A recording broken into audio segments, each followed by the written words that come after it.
इस वीडियो में आपको समझ में आएगा कि कैसे अगर आप समय नहीं देते, डायरेक्ट स्टॉक इन्वेस्टिंग के लिए एनालिसिस नहीं कर सकते, टाइम नहीं दे सकते, ट्रैकिंग नहीं कर सकते, तो आपको डायरेक्ट स्टॉक इन्वेस्टमेंट नहीं करनी चाहिए। आपको म्यूचुअल फंड के अंदर इन्वेस्टमेंट करना चाहिए, क्योंकि वहां पे ये सब फंड मैनेजर कर देते हैं। डायरेक्ट स्टॉक इन्वेस्टिंग किया जा सकता है, अच्छे पैसे भी बनाए जा सकते हैं, लेकिन उसके लिए समय, रिसर्च, एनालिसिस चाहिए। क्लियर है? अभी मैं एक इन्वेस्टमेंट ऑप्शन के बारे में बात करने वाला हूं, जहां पे स्टॉक के बारे में ही, जहां पे लोगों का पैसा, अगर उन्होंने मान लो 100 रुपये इन्वेस्ट किए हैं तो वो अभी 90 रुपये खत्म हो चुके हैं, 10 रुपये ही बचे हैं। और वो अगले एक हफ्ते में वो 10 रुपये में से भी 9 रुपये खत्म होके 1 रुपये या 50 पैसे ही बचेंगे अगले एक हफ्ते में भी। मतलब पूरा का पूरा पैसा खत्म। कैसे हो गया? इस स्टॉक के बारे में मैंने 2022 के अंदर वीडियो बनाई थी और मना किया था कि इसके अंदर इन्वेस्टमेंट नहीं करना है। कल मैंने न्यूज़ देखी, सब जगह आपने भी न्यूज़ देखा होगा, कि ब्राइटकॉम ग्रुप के अंदर इन्वेस्टमेंट होल्ड होने वाली है 14 जून से। मतलब अब ट्रेड नहीं करेगा ब्राइटकॉम ग्रुप 14 जून से, न एनएससी पे न बीएससी पे। ट्रेड इसलिए नहीं करेगा कि ये रेगुलेटरी जो फाइलिंग्स होती है कंपनी की, वो पिछले 2 क्वार्टर से नहीं कर रही है कंपनी। इस कारण से सेबी ने होल्ड कर दिया ट्रेडिंग इसकी। अब दिक्कत क्या है इस कंपनी के अंदर में? ट्रेडिंग होल्ड हुई, अब ये न्यूज आने से ही क्रैश होना तो शुरू ही हो गया, लेकिन ऑलरेडी ये 90% वैल्यू खत्म हो चुका है इस स्टॉक का। 10% नहीं बचा है, जो कि इस न्यूज के बाद खत्म होगा, और आज फिर लोअर सर्किट में है। अब कई बारी इन्वेस्टर को जो रेड फ्लैग है वो यहां पे देखने को मिले इस कंपनी में, लेकिन रिटेल इन्वेस्टर समझते नहीं है, पंप डंप में ऐसा फंसते हैं कि कुछ कहा नहीं जा सकता। करंट टाइम पे जो ऑनर्स है, प्रमोटर्स है, उनकी इस कंपनी के अंदर में सिर्फ 18% ही होल्डिंग है।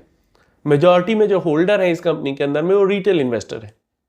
मतलब पंप करके इस स्टॉक के अंदर में रिटेल इन्वेस्टर को शेयर चिपका के कंपनी वाले निकल गए। 2022 से मैंने वीडियो क्यों बनाई थी वो मैं आपको बता देता हूं, तो आपको समझ में आएगा रेड फ्लैग कहां। 2 साल पहले, 2.5 साल पहले रेड फ्लैग इसके अंदर देखने को मिला था। सबसे पहले तो ये चीज देखो कि जून 2022, मई जून के आसपास 2022 में इस कंपनी की जो प्राइस थी, स्टॉक की प्राइस, वो 4 रुपए थी। और दिसंबर पहुंचते पहुंचते 4 रुपए से 2022 में ही, मतलब 7-8 महीने में ही 4 रुपए से स्टॉक का प्राइस 114 रुपए के पास पहुंच गया। समझ रहे हो कितना गुना ग्रोथ है? अब कॉमन सेंस कोई भी लगाएगा, कोई भी एक नॉर्मल इंसान अगर कॉमन सेंस लगाए तो वो समझ सकता है कि 7-8 महीने में क्या ऐसा हो गया कंपनी के अंदर में, कितनी ज्यादा रेवेन्यू बढ़ गई, कितना ज्यादा प्रॉफिट बढ़ गया, कितना ज्यादा कैसी न्यूज आ गई, जबकि कोई वैसी न्यूज भी नहीं आई थी, बस स्टॉक प्राइस बढ़े जा रहा था, क्योंकि पंप हो रहा था, पैसा डंप करना था, बेवकूफ बनाना था, स्कैम करना था। तो कुछ खास नहीं था कंपनी के अंदर में। लेकिन फिर भी इतना भी कॉमन सेंस लोगों ने नहीं लगाया कि जब कुछ ऐसी चीज नहीं है कंपनी के अंदर में, तो 7-8 महीने में ऐसा क्या चेंज हो सकता है कि 4 रुपए का कोई जो स्टॉक है वो 114 रुपए पहुंच जाए। अगर कोई एक्स्ट्रा ऑर्डिनरी न्यूज आती है तभी ऐसा जंप हमें देखने को मिलता है, लेकिन ऐसी कोई एक्स्ट्रा ऑर्डिनरी न्यूज नहीं आई थी। इवन उस टाइम पीरियड में अगर हम प्रॉफिट्स एंड रेवेन्यू की बात करें तो बिल्कुल कुछ नहीं थी। मतलब ग्रोथ तो छोड़ ही दो, कुछ प्रॉफिट रेवेन्यू नहीं थे, फिर भी स्टॉक प्राइस बढ़े जा रहा था, बढ़े जा रहा था। समझ में आ रहा है? 20-25 गुना बढ़ गया फटाक से। तो ऐसा क्या हो गया?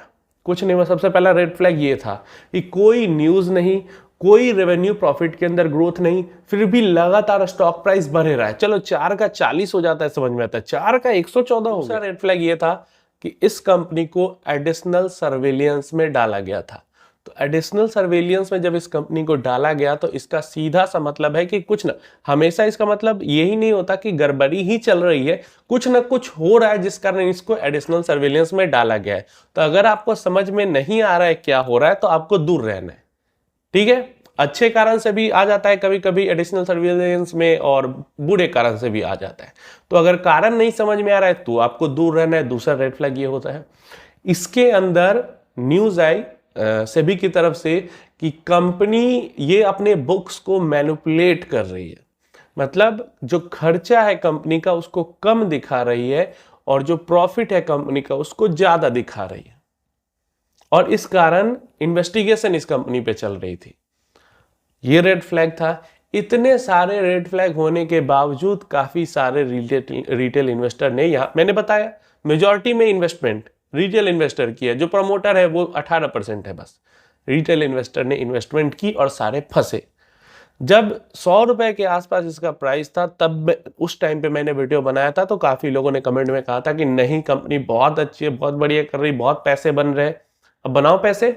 114 रुपए से 11 रुपए पे अभी आ चुकी है कंपनी, और 1-2 रुपए या 50 पैसे पे भी, 10 पैसे पे भी चली जाएगी अगले 1-2 हफ्ते में, क्योंकि 14 जून के बाद तो होल्ड पे ही रहेगी, ट्रेड नहीं करेगी जब तक कि सारे जो रेगुलेशन है उसको कॉम्प्लाई नहीं करती, सारे कॉम्प्लायंस को फुलफिल नहीं करती, तब तक ये ट्रेड नहीं करेगी एक्सचेंजेस पे। तो यहां से हमें क्या सीखने को मिलता है कि अगर हम कंपनी को स्टडी, बिजनेस को स्टडी नहीं कर सकते, उसको एनालाइज नहीं कर सकते, उसको ट्रैक करने के लिए टाइम नहीं दे सकते, तो हमें डायरेक्टली स्टॉक के अंदर इन्वेस्टमेंट नहीं करना चाहिए। अगर हम टाइम दे सकते हैं, समझते हैं, एनालिसिस कर सकते हैं, तभी डायरेक्टली स्टॉक के अंदर इन्वेस्टमेंट करना चाहिए। नहीं तो एड्स देख के, किसी से टिप लेके, कहीं किसी वेबसाइट पे देख के, यूट्यूब वीडियो में देख के, या ऐड आ गया कहीं पे कुछ देख के स्टॉक खरीद लेते हैं, तो हमारा हाल ऐसा ही होता है जैसा ब्राइटकॉम ग्रुप के इन्वेस्टर्स का हुआ है।